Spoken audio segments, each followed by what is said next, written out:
you know, that really hurt Taker there. Had he TP'd there instead, he would have saved a Wind Rider and a Grunt, not to mention that Wolf. But, you know, that was a lot of experience that he gave up right there, too. And here we go. Now, the attempted expansion goes down. Again, I don't know if Insomnia got lucky here or if he really, really strongly suspected he's got to be expanding somewhere. I don't know, but I think maybe he was just looking to go creep there, and he stumbled upon that expansion, which was maybe a little bit of luck for him. But he's going to continue to creep. And he's kind of gotten himself into a position here where, all right, he's back in the game. It really didn't look good for a while there. But now he's back in the game. He's got a second Sanctum up, and he's throwing up a Workshop. You're going to notice that a lot of guys these days you'll see going dual Sanctum, single Workshop against Night Elf. That's becoming increasingly common. But you don't necessarily see it go all the way to Tier 3. Well, here, he's got the same buildings, and notice he hasn't expanded to pull this off. His macro is really good, so he knows exactly how to spend the money to get exactly the units that he needs to counter his opponent. That's why he's Gosu. And he's getting Knights right now. He's going to get the Flat Cannon upgrade for flying machines because he knows he's got to have something that's going to do more damage to those Wind Riders. And right here, he's about to get creepjacked a little bit. And here's where I began to think, how can he possibly win this? Once again, I mean, I really spent half the game wondering, how is Insomnia going to win this game? And I knew he did because I clicked on the show winner button before I watched the stinking replay.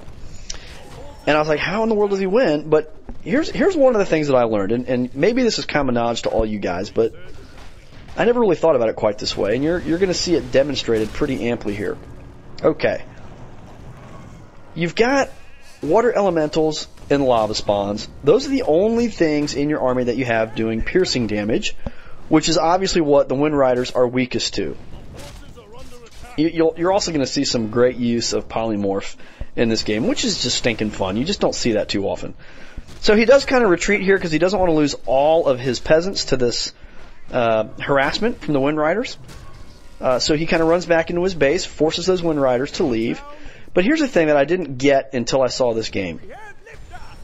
The Water Elementals and the Lava Spawns really do fantastic amounts of damage to those Wind Riders. They're better than rifles. I wrote this down earlier. The Lava Spawns at level 1 do on average 50 damage per attack because it's 200% against light armor. At level 2 they do 66 damage per attack on average. And you can see here he kills the Tauren Chieftain and forces Taker to retreat. The Water Elementals at level 1 do an average of 40 damage per attack, and at level 2, 70 damage per attack. That's a crap load of damage. And those guys by themselves are going to tear up these 570 hit point Wind Riders pretty quickly. And when you've got them slowed down by the Sorceresses, gosh, there we go again. The Sorks, I mean, you can do some damage really fast. Anyway, you're going to see here Insomnia doing a great job of scouting, as he always does. Sends out a couple of flying machines to the 2 locations that he suspects. Spots that expansion in progress. Creeps out an opportunity for himself to expand later in the game if he needs it. And now you're going to see that he has the level advantage now. Archmage at level 4. Firelord approaching level 4. And the Paladin also approaching level 4. So he's really done a great job, you know, as he forced Taker to retreat once, to teleport another time. You know, that's a whole bunch of time that he hasn't been creeping. So his Farseer is still at level 4, which is right where it was when they had that first battle, where it looked like Insomnia was in a lot of trouble. So now he's really gained control of the game. And here you're going to see, whoop, Polymorph on that one bat. So sorry. There will be no unstable concoction for you today, good sir. And, you know, I don't know what the heck Taker was supposed to do here. His bats just got taken out. One of them was able to do its thing. The other one was not. He figures, okay, I'm going to get Disenchant. I'm going to get Adept level Spirit Walkers so I can dispel all those summons that are dishing out so much damage. So he does that. He tries to do that, but, at this point in the game, what is in Disenchant? It's like 100 mana each time you cast it. So you've got a choice to make. Are you going to dispel the summons? Or are you going to dispel the polymorph that is now on your Wind Riders and your bats?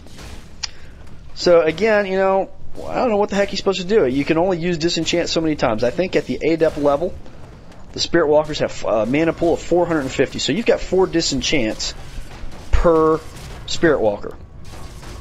So unless you can get all those summons in a cluster where you can really hit a bunch of them all at once, I believe it does 250 damage each time you cast it.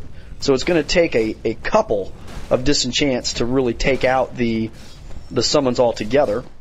And, at the same time, you're trying to dispel the slow that's all over your army. You're trying to dispel the polymorph now that these master level Sorks are doing. And here's a great little move. He knows that Taker's going after his injured flying machines here with that Bat Rider. So he puts a soul burn on him so he can't use his unstable concoction, and then he just takes him out with a single upgraded flying machine. When I say upgraded, I'm talking about the flat cannons. So down goes the expansion, and, once again, Insomnia, he's looking good now. He's got a nice batch of flying machines. And oh, by the way, you see how he uses the staff here in between battles?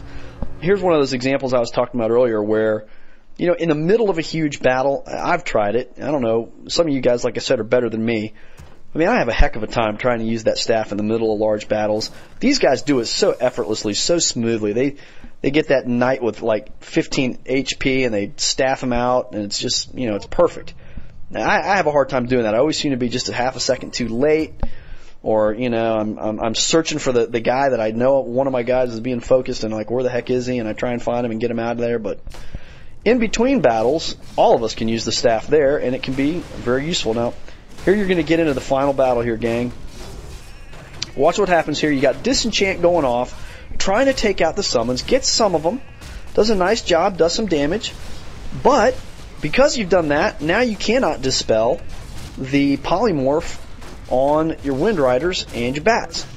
And the Spirit Link isn't going to help you that much because the flying machines at this point are doing basically area of effect damage. So Spirit Link's not helping you as much as you would like. You weren't able to take out all of those summons, so they're still doing some damage. And on the ground, basically all Insomnia has to do, take out those wolves. Those knights are going to make short work of the Spirit Walkers. Now you don't have any options for doing any disenchanting or anything else, and basically that's it. He's trying to survive here with his 2 heroes, but there's really not a whole heck of a lot he can do at this point in the game. And he's about to call a good game in just a second here.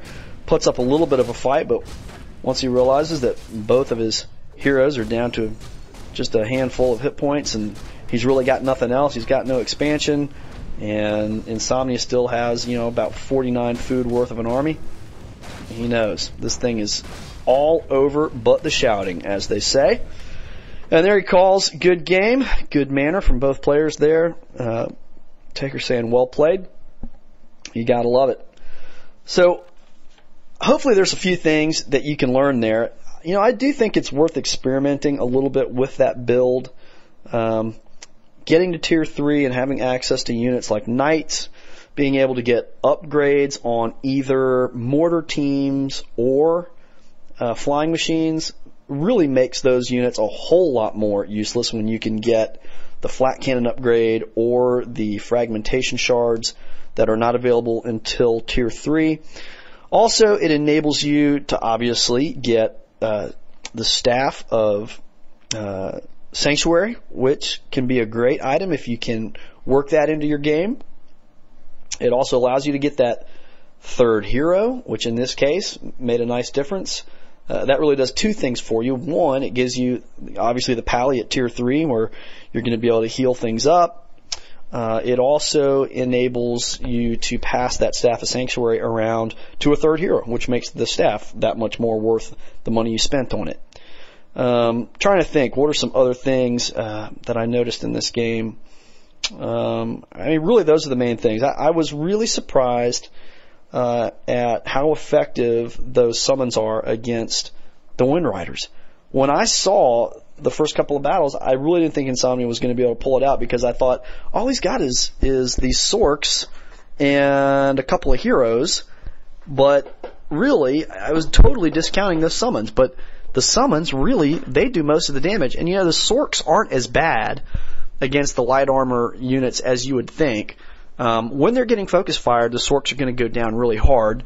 But if you can slow down the Wind Riders and get your army into a better position, where you're not going to just have your casters just getting annihilated, the Sorks can still do a little bit of damage. They do 125% damage against light armor. So, granted, that's not that's a fraction of what those summons are doing, but you really can do a lot of damage until those Spirit Walkers get out. Now, I guess if I was the Orc player, maybe a mix, a little bit more of a mix, where you've got a couple more Spirit Walkers, maybe that would get the job done, but I'm not even sure that would work, because Insomnia got to tier 3 so quickly that he had Knights out, and, obviously he's always thinking one step ahead, which is something you always ought to do. People talk about, well, get the counter to the counter, and that's kind of what he did there, knowing, at first, when I saw that he was building Knights, again, the first time I watched it, I was like, now why in the world is he getting Knights? I mean, what are Knights going to do against the Wind Riders? But obviously, he's thinking one step ahead, and he's realizing, okay, my opponent is going to do one of two things. He's probably either going to get Spirit Walkers, or he's going to get Shaman, in an attempt to deal with the summons, which are obviously the things that are doing the greatest amount of damage to his army right now. Not to mention, he needs some way to deal with Polymorph, which he has now seen that you have. So he figures, hey, a couple of Knights, and I can deal with those casters. He probably also could have gotten Spellbreakers for that purpose, but he felt like the Knights were going to be the more effective unit in that particular case. So I kind of like it. I kind of like the way this thing went down. Something in there, I think, for any human player to maybe take a few little nuggets away in this particular game, and hopefully adapt into what you're trying to do as you ladder on Battle.net. So, hey, good luck with all that, guys. Anyway, hey, I hope you guys enjoyed this, and hey, good luck in all your ladder matches. Peace out.